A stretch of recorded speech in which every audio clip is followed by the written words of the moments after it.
Football ইতিহাসে 10 জন player যারা কখনো বেলন ডিওর জিততে পারেনি। চলুন জেনে নেওয়া যাক।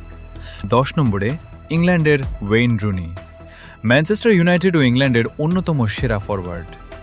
9 নম্বরে সুইডেনের জলাতান ইব্রাহিমোভিচ, গোল, শক্তি আর দীর্ঘ ক্যারিয়ারে ছিলেন অনন্য।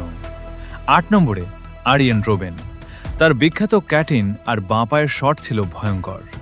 7 নম্বরে রবিন ফন পার্সি, অসাধারণ ফিনিশিংয়ের জন্য পরিচিত এই ডাচ তারকা। 6 নম্বরে পাওলো মালদিনি, ডিফেন্ডার হয়েও ব্যালন ডিওরের খুব কাছাকাছি গিয়েছিলেন। 5 নম্বরে জাভি হার্নান্দেজ, বার্সেলোনা ও স্পেনের মিডফিল্ডের অন্যতম সেরা মাস্টার। 4 নম্বরে রবার্ট লেভানডোভস্কি, গোলের পর গোল করেও ব্যালন ডিওর অধরাই রয়ে গেছে। 3 নম্বরে আন্দ্রেস ইনিয়েস্তা, বিশ্বকাপ জয়ী এই মিডফিল্ড জাদুকরও পুরস্কারটি জিততে পারেননি। 2 নম্বরে থিয়েরি অরি, আর্সেনালের ইনভিনসিবলস যুগের প্রাণ ভোমরা। আর 1 নম্বরে নেইমার জুনিয়র, ব্রাজিলের জাদুকরী প্রতিভা, যিনি একবার তৃতীয় হয়েছিলেন।